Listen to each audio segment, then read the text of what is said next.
Akhir-akhir ini banyak banget orang yang sering bahas tentang pengaruh elit global. Nah, tapi siapa sih sebenarnya elit global ini?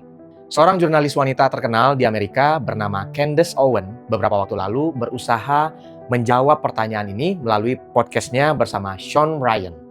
Dia bercerita di sana semua yang dia ketahui berdasarkan pengalamannya saat menjadi jurnalis dan bekerja di dunia korporasi di Amerika.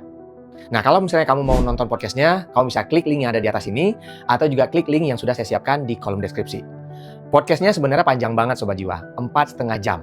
Nah, tapi di sini saya akan coba untuk meringkas sedetail dan juga sebaik mungkin. Pertama, kita akan bahas dulu dong, siapa si Candace Owen ini. Dan kedua, kita akan bahas pengalaman apa aja yang dialami oleh si Candace Owen yang bersinggungan dengan elit global itu. Dan yang terakhir, kita akan bahas yang lebih lengkapnya, siapa elit global menurut Candace Owen.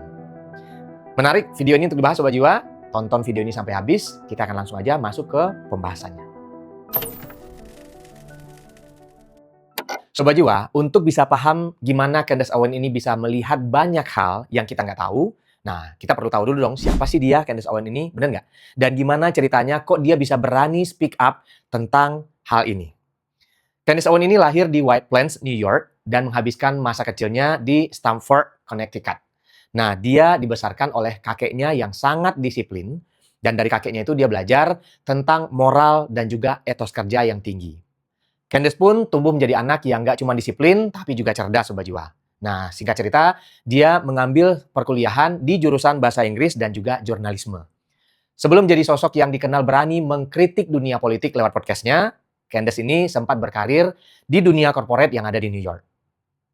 Nah, karena kecerdasannya, dia cepat banget naik jabatan mulai dari asisten sampai akhirnya menjadi wakil presiden administrasi dalam waktu yang boleh dibilang cukup singkat. Dia terbiasa berurusan dengan angka, data, logika, dan juga kontrak hukum yang sangat rumit. Sekarang ini, Candace dikenal sebagai seorang podcaster politik terkenal. Dia nggak memulai karirnya melalui politikus, tapi lewat kritiknya terhadap kebijakan politik yang sering banget bikin media dan juga pemerintahan merasa kepanasan. Kemarin dia juga sempat viral karena mengundang Kanye West, seorang rapper Hollywood. Mungkin beberapa dari Sobat Jiwa juga tahu ya, dia adalah mantan suami dari Kim Kardashian yang sekarang hidupnya terlihat berantakan. Di podcastnya Candace, Kanye bercerita belak-belakan gimana narasi media Amerika dimanipulasi untuk menghancurkan karirnya. Terus yang viral lagi dari podcastnya si Candace adalah waktu dia membahas tentang ibu negara Prancis, Brigitte Macron, yang menutupi masa lalunya sebagai seorang pria. Dan hal itulah yang bikin Candace ditekan oleh berbagai pihak yang menuntut videonya untuk segera di take down. Gimana nggak terkenal ya? Berani mengungkap kasus-kasus yang sangat sensitif. Tapi Sobat Jiwa, titik balik di hidupnya Candace ini adalah ketika dia bekerja di salah satu perusahaan media besar yang bernama Daily Wire. Di sana dia melihat gimana cara media itu bekerja. Dia melihat gimana sebuah narasi diatur, gimana potongan-potongan konten dibuat supaya banyak terjadi kesalahpahaman, dan bagaimana juga uang digunakan untuk memaksa seseorang jurnalis untuk tunduk sama agenda tertentu. Candace cerita kalau dia pernah dipaksa bikin satu pernyataan yang bertolak belakang dengan apa yang dia yakini benar, demi pendanaan politik salah satu pihak. Nah, karena dia menolak, akhirnya dia dipecat. Dan dari situlah dia sadar kalau pers atau media itu bukan tentang mengungkap kebenaran, tapi tentang siapa yang berkuasa untuk menentukan apa yang benar. Ngeri ya? Nah, di podcastnya dia juga sering menganalisa fakta-fakta dari dokumen, termasuk email-email yang ada dari kasusnya Jeffrey Epstein yang kemarin sempat viral Sobat Jiwa. Dia juga mengamati pola yang dia pelajari waktu kerja di industri media. Candace ini adalah saksi mata gimana sebuah narasi dibangun untuk memanipulasi masyarakat. Apa aja yang dia temukan selama menganalisa fakta-fakta tadi. Ini yang seru dan kita akan bahas. Kita masuk ke bagian yang serunya, siapa elit global menurut Candace Owen di podcastnya. Candace menyebut mereka ini sebagai sarang mafia atau sekelompok mafia. Kenapa dibilang mafia? Karena mereka punya pola kerja yang memang sama persis kayak mafia. Mereka memastikan semua orang yang ada di bawah sistem mereka itu adalah orang-orang yang selalu patuh. Kalau ada yang melenceng dikit atau menolak untuk patuh, maka mereka bakal ngancurin hidup orang tersebut sampai sehabis-habisnya. Mafia ini sudah berkuasa sangat lama, Sobat Jiwa.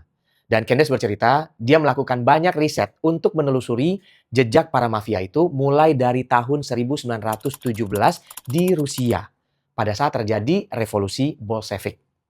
Saat itu Rusia diperintah oleh seorang kaisar yang menganut ideologi agama Kristen Ortodoks.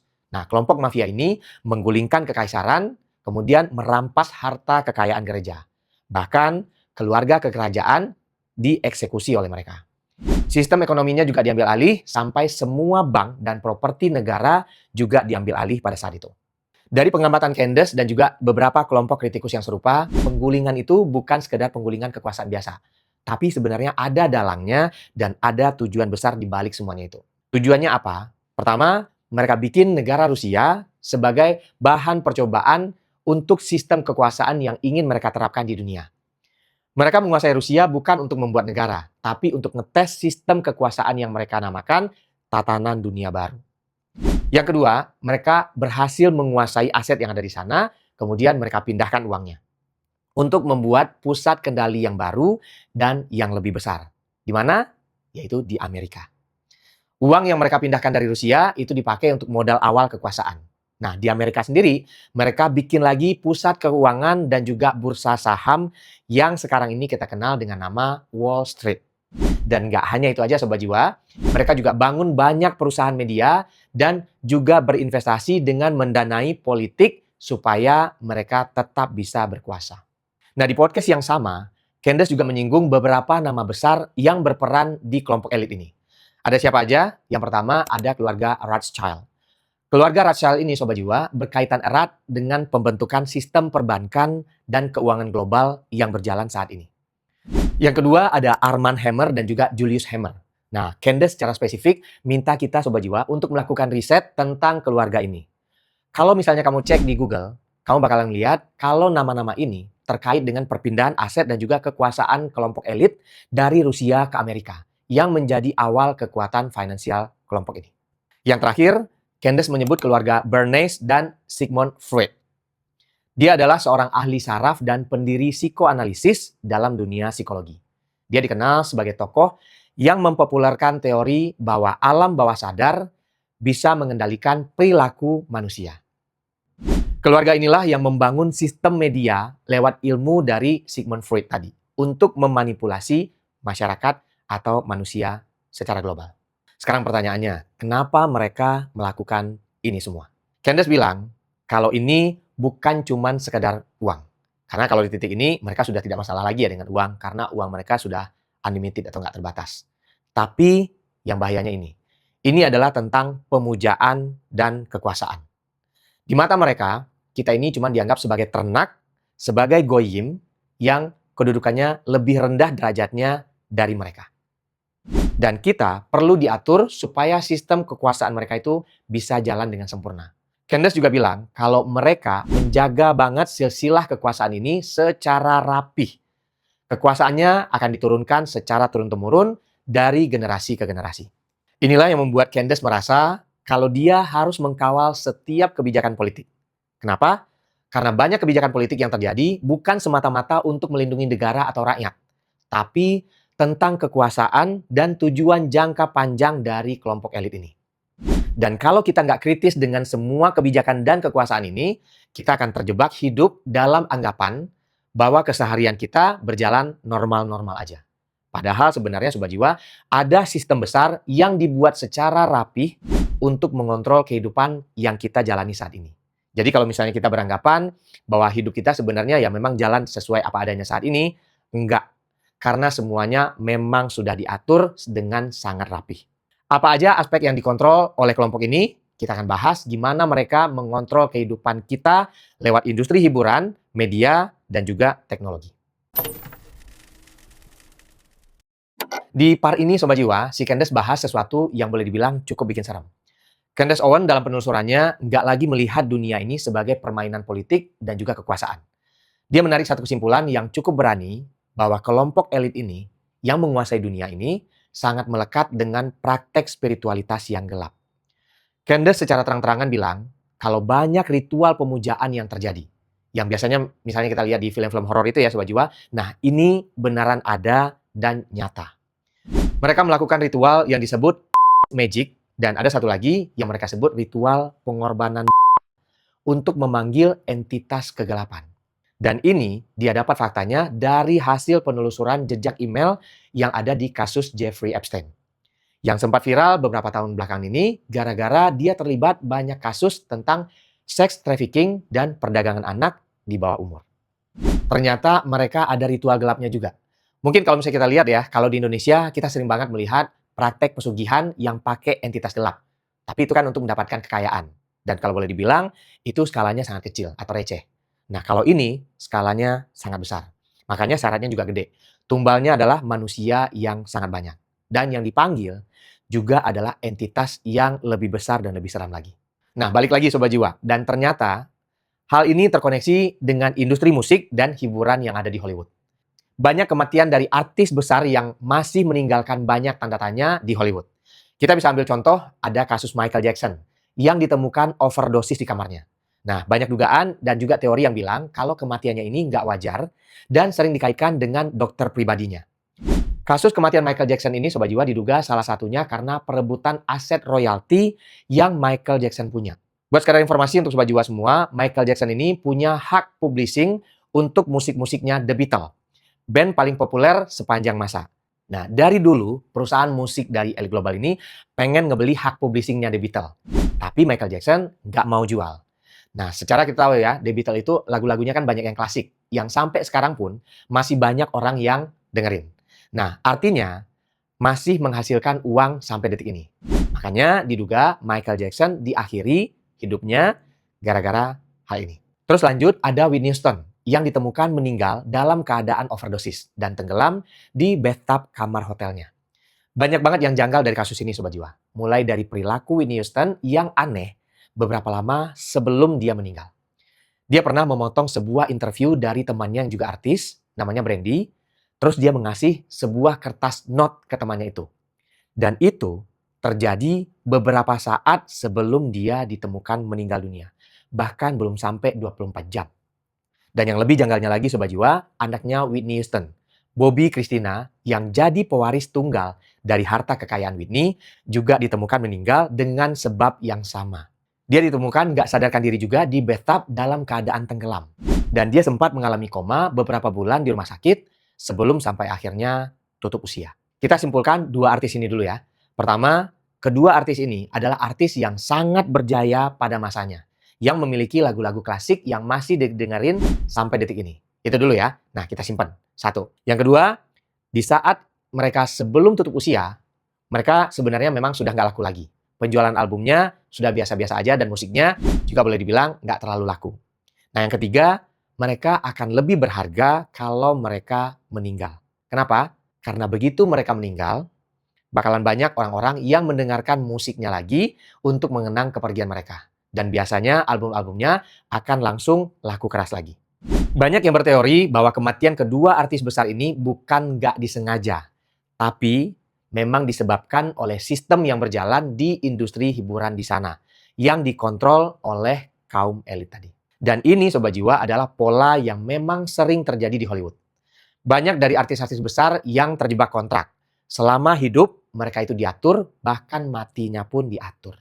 Belum lagi saat hidup, banyak dari cerita di mana mereka dilibatkan di ritual-ritual gelap. Buat kamu yang belum nonton tentang ritual pemujaan industri musik, Sobat Jiwa, kamu bisa cek video yang ada di Langkah Jiwa. Nah, linknya juga sudah saya siapkan di kolom deskripsi. Nah, selain ritual pemujaan, kelompok elit ini juga menggunakan teori pikiran bawah sadar manusia dari Sigmund Freud yang sempat kita bahas tadi. Yang gunanya untuk mengontrol manusia lewat industri musik dan juga iklan. Caranya gimana? Mereka memasukkan frekuensi tertentu ke dalam musik yang membuat para pendengarnya terdistraksi dan juga terprogram bawah sadarnya.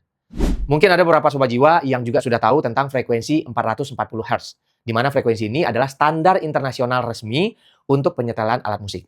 Dan singkatnya, frekuensi ini bisa mengubah vibrasi dari orang-orang yang mendengarnya secara intens. Untuk Sobat Jiwa yang ngerti tentang frekuensi ini, boleh silahkan kasih komen di kolom komentar di bawah ya. Dan sekarang Sobat Jiwa, di era digital ini, kontrol massal itu semakin menjadi-jadi. HP yang kita pegang saat ini, itu bukan cuma sekedar alat komunikasi. Tapi itu sudah berubah fungsi menjadi alat pengontrol massal. Lewat apa ngontrolnya? Lewat musik, lewat iklan, sosial media, dan juga konten-konten pendek yang bikin manusia makin gampang terdistraksi dan juga gampang diatur. Buat kamu yang belum nonton gimana sejarahnya media bisa menjadi alat untuk kontrol manusia, nah kamu juga bisa cek videonya yang ada di sini. Dan kamu juga bisa klik linknya, karena linknya juga sudah saya siapkan di kolom deskripsi. Intinya Sobat Jiwa, waktu kita lagi asik scrolling sampai kebablasan, lagi dengerin musik yang liriknya aneh tapi kita suka musiknya, nah pada saat itu sebenarnya kita sedang diprogram untuk terdistraksi. Kita dibuat sibuk sampai kita lupa atau kita nggak sadar kalau kita lagi ada di bawah sistem yang mereka buat untuk kontrol kita semua manusia. Dan ini satu hal lain yang akan kita bahas, gimana kelompok elit ini sangat membenci agama. Apa alasannya? Ini dia. Sobat Jiwa, dalam podcastnya, Candace juga cerita kalau dia melihat satu pola yang sangat jelas ketika mengamati pergerakan elit global ini. Mereka punya kebencian yang sangat dalam pada agama. Di Barat, di Eropa, dan Amerika, mereka secara terang-terangan berusaha untuk meruntuhkan gereja Katolik dan Ortodoks. Kenapa gitu? Candace bilang, ini karena agama punya dua hal yang menjadi kunci penghalang pergerakan mereka. Yang pertama, agama-agama yang dimaksud oleh elit global punya catatan jelas dalam Alkitab tentang siapa elit global itu. Nah, kalau misalnya dikaji lebih dalam Sobat Jiwa, kita bakal nemuin cerita gimana pergerakan mereka dari masa lalu dan gimana cara mereka menyusup ke struktur masyarakat selama ratusan bahkan ribuan tahun yang lalu. Kelompok ini percaya kalau ingin menghancurkan satu bangsa, mereka harus menghancurkan benteng spiritualitasnya dulu. Kalau fondasi spiritualitasnya hancur, maka rakyatnya akan kehilangan arah dan jadi lebih gampang untuk dikendalikan. Itu yang pertama. Yang kedua, agama bisa menjadi alat untuk meningkatkan spiritualitas dan kesadaran diri seseorang dengan catatan kalau ajarannya memang dipraktekkan dengan baik. Kalau misalnya kesadaran seseorang itu meningkat, maka manusia jadi susah untuk dikendalikan. Nah, karena mereka terkoneksi dengan diri sendiri dan juga terkoneksi dengan Sang Maha Pencipta atau Tuhannya. Terus, gimana kalau negaranya religius? Nah, kereligiusan satu negara nggak menjamin kesadaran tiap rakyatnya. Ada loh, kita tahu ya, negara yang religius banget, tapi tingkat korupsinya tinggi, terus udah gitu banyak permusuhan antar agama, dan yang lebih gilanya lagi adalah akhlak dari orang-orangnya, masyarakatnya, atau netizennya boleh dibilang paling nggak sopan sedunia. Inilah yang terjadi di Indonesia, Sobat Jiwa. Mereka paham kalau masuk menyusup ke Indonesia, itu nggak bisa dengan langsung menghancurkan agamanya. Tapi yang mereka lakukan adalah menghancurkan paham-paham dari orang-orang yang memeluk agamanya. Mereka nggak pengen kita menjadi manusia yang sadar dan tercerahkan melalui ajaran agama. Yang mereka inginkan adalah semua pemeluk agama di Indonesia, mau itu Islam, Kristen, Hindu, Buddha, ataupun Konghucu, dan agama lain, semuanya terpecah belah. Disinilah mereka menyusupkan isu-isu SARA, pakai agama sebagai alat politik, dan memupuk paham intoleransi supaya kita semuanya sibuk berantem satu sama lain. Dan kita bisa lihat itu semua terjadi di Indonesia sekarang ini. Banyak orang mulai pakai agama bukan sebagai jalan untuk mendekatkan diri kepada Tuhan atau untuk memperbaiki akhlak, tapi malah dijadikan alat untuk kepentingan kelompok, untuk memenangkan ambisi politik, atau untuk merasa lebih benar atau lebih suci daripada orang lain. Agama yang seharusnya menjadi cahaya untuk menyatukan, menjadi ajaran untuk memperlakukan saudara kita dengan baik, sekarang digunakan jadi alat untuk memicu konflik. Candace juga bilang di sini, kalau cara yang paling baik untuk menghindari kontrol sistem adalah dengan kembali memahami esensi dari ajaran agama masing-masing. Kalau di Indonesia, mungkin ya Sobat Jiwa, buat kita yang muslim, hanya fokus untuk jadi hamba Tuhan atau hamba Allah yang soleh dan solehah. Dengan melakukan semua tindakan-tindakan yang dikasih tahu oleh ajaran agama. Begitu juga untuk yang Kristen, fokus menebarkan kasih sayang. Dan juga Hindu, Buddha, dan Konghucu juga melakukan hal yang sama. Intinya adalah kita fokus menjalankan ajaran agama masing-masing dan meyakini bahwa agama adalah sesuatu yang sifatnya sangat personal. Dan di luar dari itu semua, kita semua jadi orang yang baik untuk sesama manusia. Kalau misalnya hal ini bisa kita lakukan, maka bisa dijamin Indonesia pasti akan menjadi aman, damai, sentosa, bahkan sejahtera. Rakyatnya juga akan jadi orang yang tidak mudah dikontrol dan nggak mudah untuk diadu domba. Nah, selain dari aspek agama, kelompok elit ini juga masuk ke politik dan juga pemerintahan. Gimana caranya? Nah, ini yang juga menarik untuk kita bahas. Nah, Sobat Jiwa, bagian ini mungkin yang paling membuat sebagian orang emosi. Karena ini menyangkut dengan pemimpin negara, terutama di Indonesia. Tapi, coba tahan dulu. Coba untuk pahamin dulu video ini sampai habis, supaya kita nggak terus-terusan digiring dalam permainan mereka yang memang sengaja membuat kita emosi setiap hari. Kita sering banget melihat pemimpin negara, presiden, atau tokoh besar dunia berdiri kasih pidato dengan sangat berwibawa. Ya nggak? Mereka berkoar-koar tentang perubahan lah, tentang ekonomi lah, tentang masa depan negara lah. Tapi Candace ngasih tahu di podcastnya, kalau kebanyakan dari pemimpin negara itu bukanlah pemegang kendali yang sesungguhnya. Candace bilang terang-terangan kalau Presiden Amerika Serikat aja, si Donald Trump, kalau di periode kepresidenan kali ini, itu dia nggak sepenuhnya berkuasa. Kenapa? Karena kekuasaan di tingkat global itu bukan diberikan oleh rakyat, tapi diberikan oleh kekuasaan yang jauh lebih besar. Kalau seseorang mencalonkan diri, itu mereka pasti butuh dana kampanye yang gede, ya nggak? Nah, uangnya dapat dari mana? Nah, uangnya datang dari donatur-donatur besar, dari kelompok-kelompok elit, dan juga dari jaringan kekuasaan yang memang punya agenda, yang sudah dirancang jauh sebelum politikus itu menjabat. Nah, pas sudah kepilih jadi presiden misalnya, dia punya hutang budi sama donatur-donatur yang tadi. Nah, hutang budi itulah yang nantinya dipakai untuk mengendalikan si presiden tadi. Untuk kelompok elit ini, para pemimpin politik itu, Sobat Jiwa, hanyalah boneka. Mereka bisa dipoles untuk terlihat kuat, terlihat revolusioner, dan juga terlihat jujur supaya rakyatnya kasih dukungan.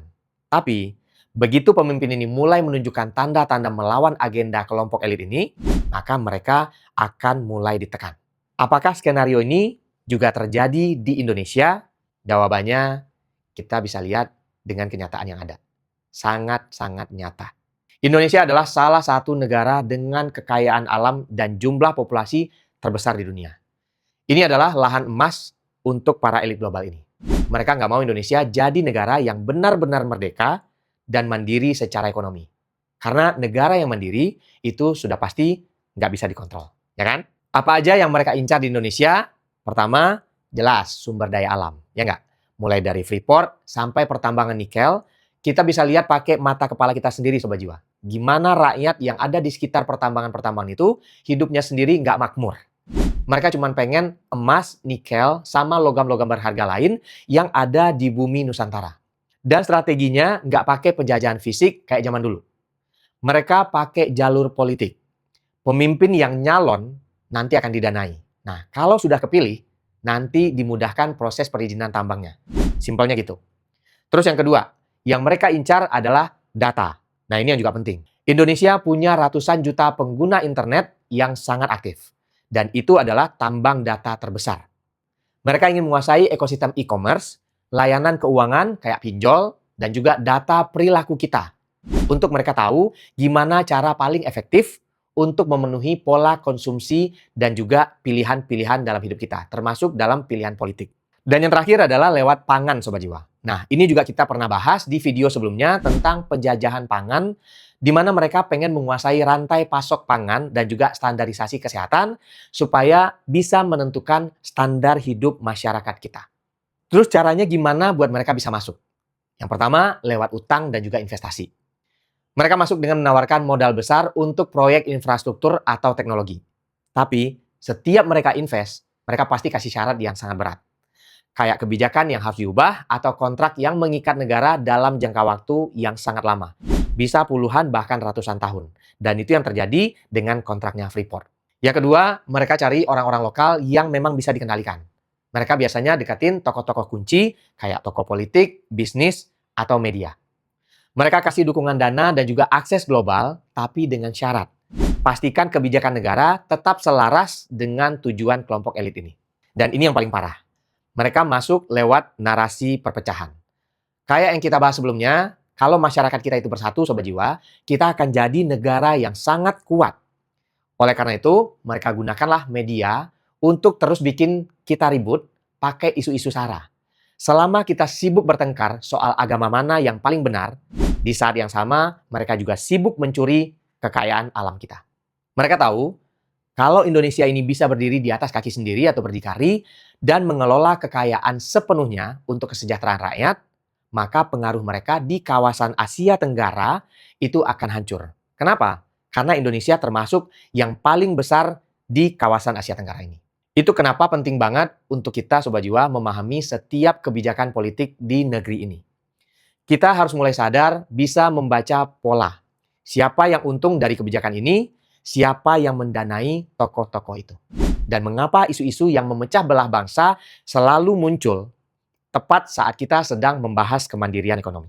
Nah, sampai di titik ini sebenarnya Sobat Jiwa kita nggak perlu takut. Tapi yang bisa kita lakukan adalah berusaha untuk membuka mata lebar-lebar. Kita hanya perlu melek karena musuh terbesar dari sistem kontrol ini adalah rakyat yang sadar, rakyat yang cerdas, dan nggak bisa diadu domba. Nah, Sobat Jiwa, kita sudah banyak banget bahas semua aspek kita yang dikontrol oleh mereka. Nah, sekarang bagian pentingnya adalah apa sih sebenarnya tujuan akhir mereka? Nah, ini kita bahas di chapter berikut. Setelah kita melihat sistem kontrol yang dibuat oleh kelompok elit ini, mulai dari industri keuangan, media, hiburan, politik, sampai agama. Pertanyaan besarnya adalah, apa sih sebenarnya tujuan akhir dari kelompok elit ini? Tujuannya adalah supaya mereka selalu berada di puncak piramida, itu udah pasti. Kalau misalnya digambarin lewat bentuk piramida nih Sobat Jiwa, sistem kontrol mereka itu dibagi menjadi 5 tingkatan. Nah, di tingkatan paling atas, sudah pastilah mereka ya, kelompok elit ini. Nah, mereka adalah keluarga-keluarga dengan sejarah panjang yang memegang kendali terhadap bank sentral, aset dunia, dan pergerakan sejarah. Mereka adalah orang-orang yang berkuasa yang boleh kita bilang nggak pernah muncul di muka publik. Makanya kita mungkin kalau dari tadi Sobat Jiwa dengar, nama-nama yang tadi itu jarang sekali kita dengar. Ya nggak? Mereka mengendalikan itu semuanya dari balik layar. Di tingkatan kedua, ada orang-orang yang mengeksekusi rencana kelompok elit ini. Atau disebut sebagai the gatekeeper. Siapa aja orang-orangnya? Dia adalah CEO media raksasa, pemilik platform teknologi, dan pemimpin lembaga keuangan global. Mereka memastikan narasi di media tetap aman dan menyensor siapapun yang mencoba untuk membongkar rahasia. Itu di tingkatan yang kedua. Di tingkatan yang berikutnya adalah orang-orang yang menjadi boneka mereka atau disebut the pound.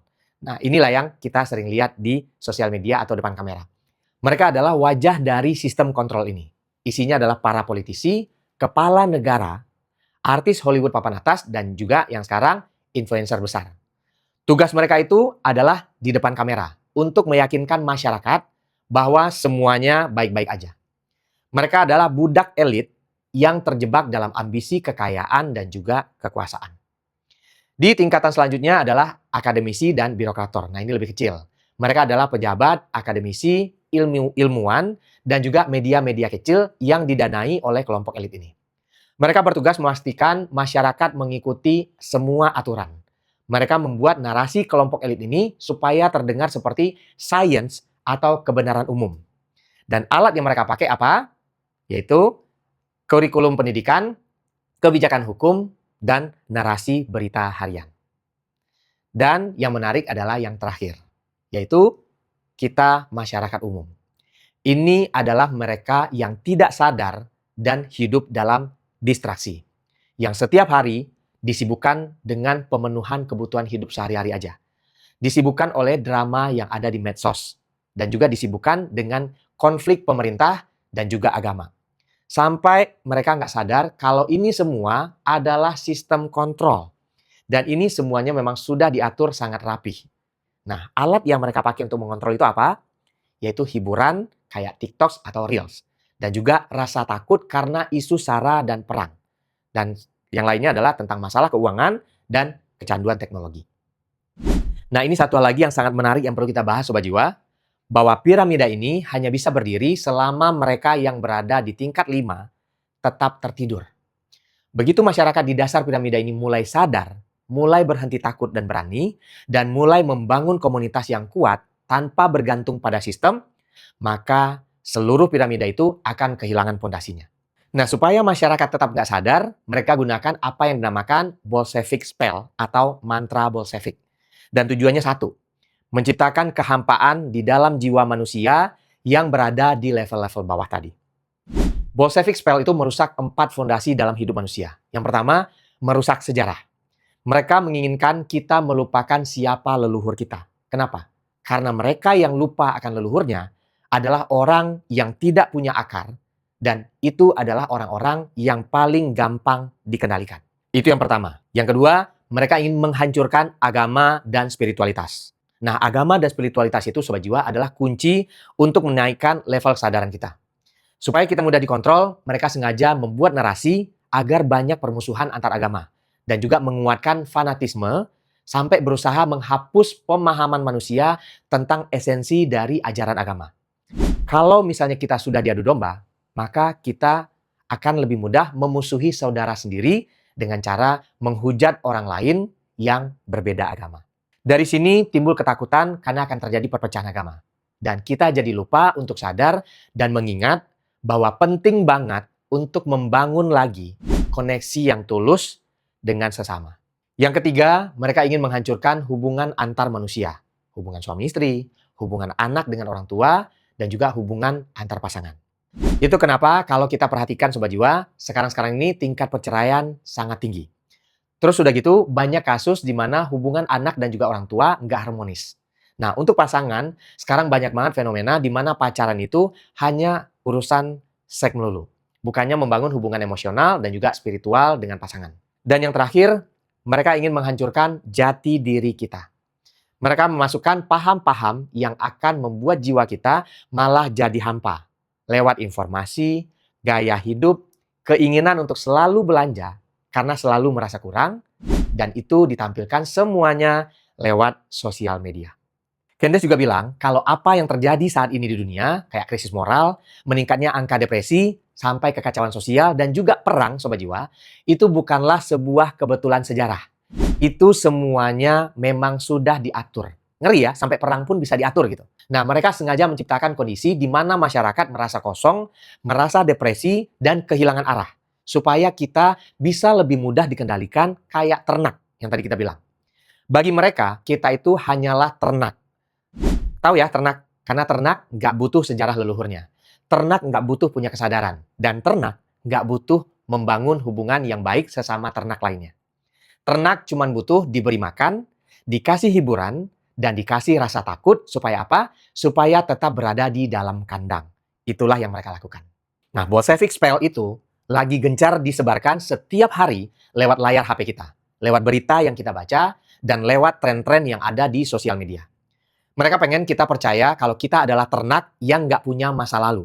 Yang hidup hanya untuk saat ini, dan yang harus selalu bergantung pada sistem untuk bertahan hidup. Nah, tapi Sobat Jiwa, sebenarnya ada kabar baiknya ya. Ada celah supaya kita nggak kebawa sama sistem ini. Sistem ini hanya akan bekerja kalau kita setuju untuk terhipnotis setiap hari. Kalau misalnya kamu Sobat Jiwa, mulai mencari tahu tentang sejarah leluhurmu, mulai belajar lebih dalam tentang agama dan juga spiritualitas, supaya menjadi manusia yang lebih baik, terus juga mulai membangun hubungan yang baik dan tulus dengan orang-orang yang ada di sekitar, dan kamu mulai kembali ke jati diri yang sebenarnya, maka di saat itulah sebenarnya sistem kontrol mereka itu akan kehilangan powernya. Jadi itulah sebenarnya yang bisa kita lakukan secara bersama-sama saat ini. Mereka takut banget sama orang yang memiliki tingkat kesadaran yang tinggi, karena orang yang sadar itu nggak bisa lagi diprogram. Kalau misalnya kita lagi diatur untuk jadi ternak, nah langkah pertama yang bisa kita lakukan untuk memutus kontrol adalah dengan menolak untuk menjadi jiwa yang kosong. Sobat Jiwa, mungkin sebagian besar dari kamu pasti banyak yang mikir, kalau sistem kontrol ini memang benar, terus gimana nih supaya kita bisa keluar dari ini semua? Apakah kita perlu takut? Atau misalnya kita perlu jadi paranoid, membenci semua orang, atau terjebak dalam kemarahan yang gak ada ujungnya? Sistem ini cuma punya satu cara untuk menang, dengan membuat kita merasa takut, merasa kecil, dan merasa terpecah belah. Mereka ingin kita sibuk memusuhi sesama, sibuk dengan kebisingan politik, dan sibuk untuk menjadi ternak yang gak pernah punya kesadaran. Dan kalau kamu merasa resah dan berhasil nonton video sampai detik ini, itu artinya kesadaran dalam jiwamu sudah atau sedang bertumbuh. Kamu mulai sadar kalau kamu adalah manusia yang memiliki sejarah dan memiliki jiwa yang merdeka. Cara terbaik untuk melawan sistem ini, Sobat Jiwa, bukanlah dengan kekerasan, tapi dengan kembali ke dalam diri kita. Pertama, kita coba mulai kembali ke akar kita. Pelajari kembali sejarah, hargai tradisi Nusantara, doakan semua leluhur kita, dan dekatkan diri kita kepada Tuhan atau Sang Pencipta. Dan ini yang paling penting, terkoneksi dengan diri sendiri dan juga alam semesta. Selalu bersyukur jadi diri kamu yang sebenarnya, yang apa adanya. Karena orang yang tahu dari mana dia berasal, dia nggak akan gampang disetir kemanapun oleh para elit global tadi. Kedua, fokuslah pada keluarga dan orang-orang terdekat yang ada di sekitarmu. Bangun kembali komunitas yang saling peduli dan saling menguatkan. Saat orang-orang terdekat kita kuat, maka nggak akan ada sistem yang bisa meruntuhkan. Yang ketiga, jaga hati, jiwa, dan juga pikiran. Sadari kalau apa yang kamu tonton, apa yang kamu baca, dan apa yang kamu dengar adalah asupan buat jiwamu. Stop untuk menonton konten yang cuma buat kamu takut atau marah. Jangan kasih panggung buat mereka yang aneh-aneh itu. Karena mereka memang sengaja melakukannya. Mulai untuk mencari konten yang membuat kamu tenang dan bikin kamu makin sadar, bukan kebenaran yang memecah belah. Yang terakhir, tingkatkan spiritualitas. Kembali ke jati diri kita dengan cara yang paling tulus. Bukan dengan memusuhi orang lain, tapi dengan memperbaiki diri kita sendiri setiap hari. Kebaikan dan kasih sayang adalah senjata yang paling kuat yang tidak bisa dipahami oleh sistem yang dibangun di atas kebencian. Kelompok elit ini boleh punya piramida kekuasaan. Mereka boleh punya media, punya uang, dan juga teknologi. Tapi mereka nggak punya satu hal yang kita miliki, yaitu kebebasan dalam jiwa yang sadar. Kekuatan mereka itu, Sobat Jiwa, sebenarnya hanyalah ilusi. Begitu kita berhenti percaya pada ilusi, begitu kita berani hidup dengan jujur, mencintai keluarga, orang sekitar, dan komunitas yang lebih besar, dan berani kembali ke jalan kedamaian, maka saat itulah rantai mereka putus dengan sendirinya. Terima kasih untuk semua Sobat Jiwa yang sudah menonton video ini sampai habis. Kita aminkan langkah kita hari ini menjadi langkah yang baik bagi pertumbuhan jiwa kita semua. Sampai jumpa di langkah jiwa berikutnya.